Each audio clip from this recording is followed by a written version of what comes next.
Hi everyone, this is my last section I'm going to make videos for chapter 1. So if you have any struggles with anything else, let me know. I'm happy to help you find more resources. Make sure you check in the individual sections in WAMAP. I have extra videos and extra readings posted.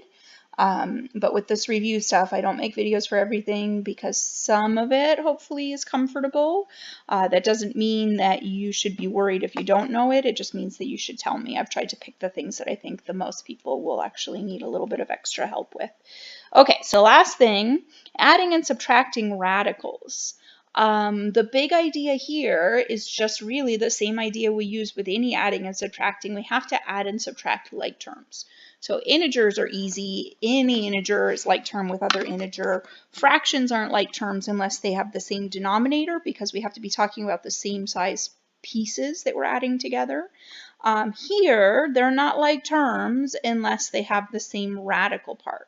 So in this first problem, 9 times the square root of 5 minus 15 times the square root of 5, I think about it as I have 9 root 5s, whatever root 5s are, I have 9 of them. I take away 15 root 5s from that.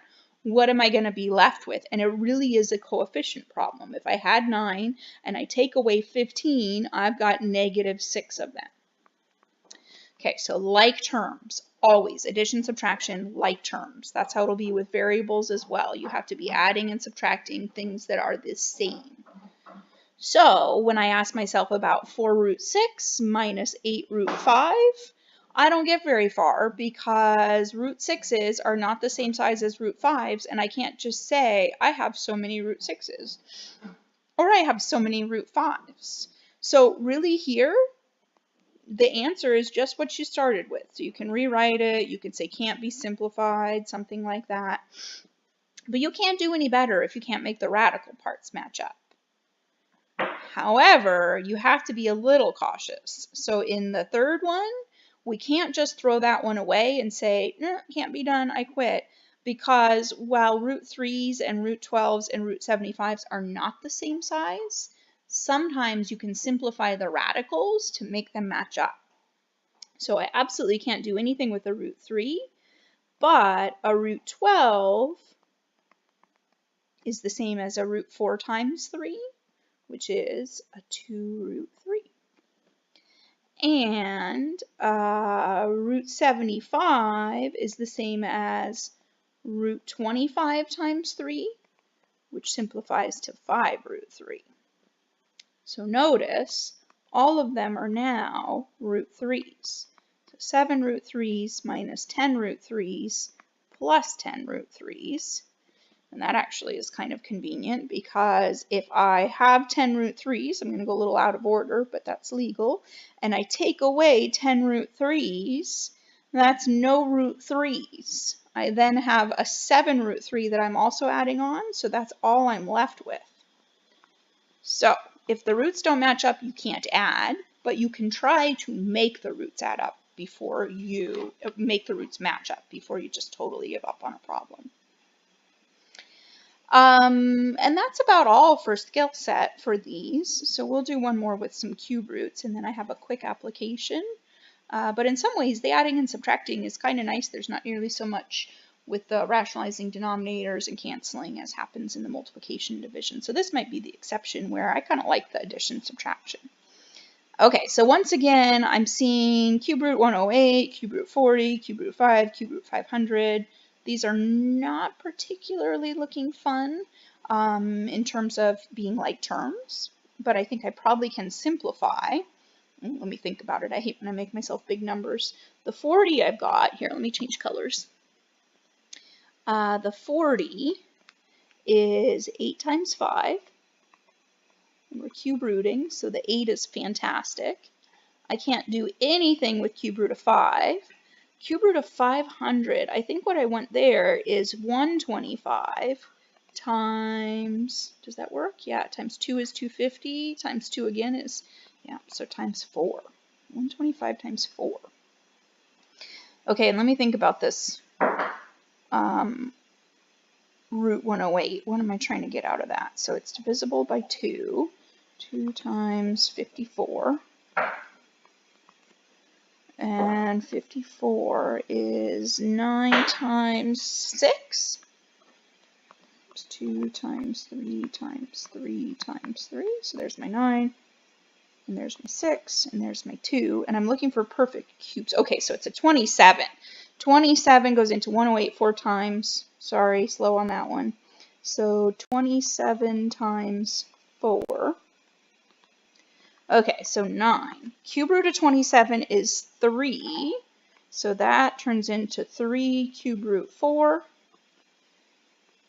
minus 15 times cube root of 8, which is 2, cube root of 5, 6 cube root 5 stays as is, and then cube root of 125 is 5, cube root 4, can't really improve on.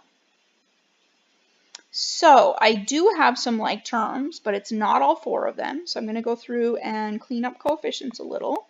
27 cube root 4s minus 30 cube root 5s plus 6 cube root 5s minus 5 cube root 4s. Okay, well, I guess it was just the first couple.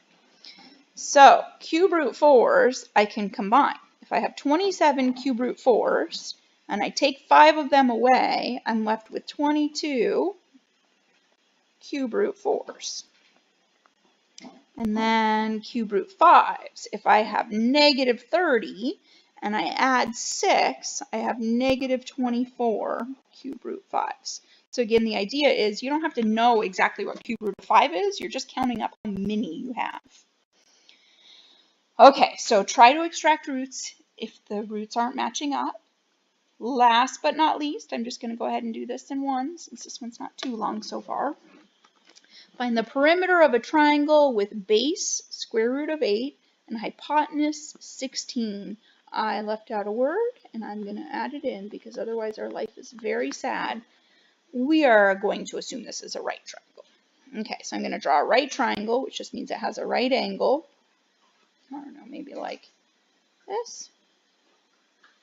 Okay, so this hypotenuse is always across from the right angle, 16. The base is the square root of 8. And we don't know this side. And if we're going to find perimeter, we would like to know that side. So again, with your Pythagorean theorem, so let's call that A, you can find the side by taking the square root of the hypotenuse squared minus the leg squared. And that looks pretty funky, but it actually works out nicely. Order says that we need to first square underneath the radical. So, well, we can do two things, in fact. 16 squared is 256. My brain is very tired. I'm going to check myself. 16 squared. Yes, you should have trusted my brain. 256. The square root of 8 squared is just 8. So we get 256 minus 8, which is the square root of, oh, I don't know, 56 minus 8, 248. Okay. So our perimeter is going to be 16 plus root 8 plus root 248. And right now it doesn't look like I can do much. And I'm pretty sure in my head I was thinking I could, but I don't know if I'm fully convinced. So let's at least check it out. Either way, it's good practice. I can simplify the root 8 a little bit. That's a 2 times, let me switch order, 4 times 2. So square root of 4 is 2, left with a root 2. So let's play around with this 248. 248 is definitely divisible by some 2's. So half of 248 is 124. Half of 124 is 62. Half of 62 is 31. So I'm seeing 31 times 8. Well, that's not all that thrilling. We're looking for perfect squares, so let's just take 4 out of it. So let's say, what was that, 124, 62? I think teacher did bad mental math. 2 root 62.